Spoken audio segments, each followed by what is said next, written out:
Coach, 4 wins in a row coming out of the new year. You guys take a tough one Tuesday night against Adirondack, but overall, what are you enjoying out of your team so far?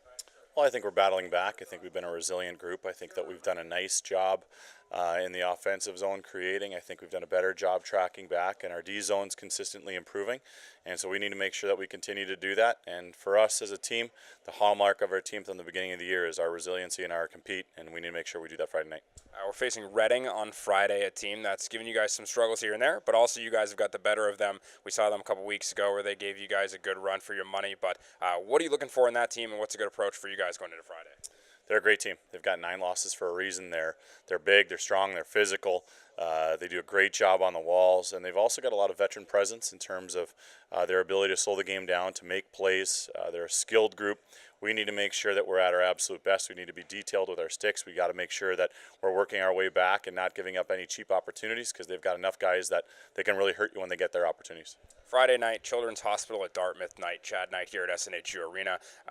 Talk a little bit about CHaD night here, and obviously the Monarchs are always happy to support such a great cause. Well, I think it's great. I think the fact that the police and fire department are involved in raising funds, I think is absolutely fantastic. And for us to be able to facilitate that, that's what we're here for. That's what pro sports is about, is to be able to help your community. And my father-in-law is a former NYPD cop. My in-law family has roughly 30 members of the NYPD police department at different points in time. And so for them to be engaged in the community the way that they are, have a little bit of fun, that's what we want to be a part of. And we're excited to do it on Friday night.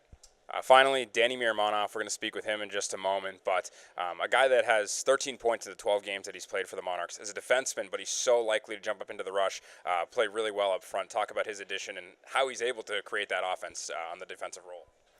Well, he started his development as a forward, and you can see that instinct in his game on a consistent basis. You can see how he attacks off the rush. You can see how he has poise around the net.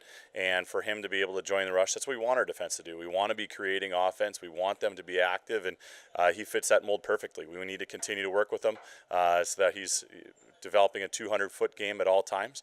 But his work ethic, his compete, and his desire to get better, he's going to be a real hockey player, because he's one of the first guys here every day. He's one of the last guys to leave every day. First on the ice, last off, always trying to get better, watching video. He's a special player, and we're lucky to have him. 12 games for the Monarchs so far this year, but 13 points for you on defense. Talk about how you're able to play solid defensively, but also skate up into the rush and play so well offensively. But always at first I try to take a pride in the defensive zone, and then when we play good in the D zone, I try try to give a first good pass, and I try to join the rush as much as I can, and if I have a chance, and I feel like when I jump, I have some more chances, and we have more chances, and the other guys have more chances.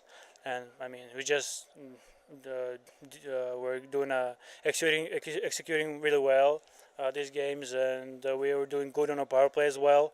Both units are doing really good, and I mean, all the guys are really good, and all the good hockey players. It's just really easy to play with these guys, and you just give a pass and they finish. And I mean, these guys feed me, and I try to do my best finishing so. Talk about overtime. You already have an overtime goal. You had an overtime assist on Pirog's goal. You must love the open ice with 3-on-3. Yeah, of course. It's when it became 3-on-3. I loved it right away. It's a lot of space, and usually, I mean, especially for the skill guys. It's, so much space, 3-on-3, a lot of space to create plays, and it's been like this. Thanks so much, and good luck this weekend. Thanks a lot.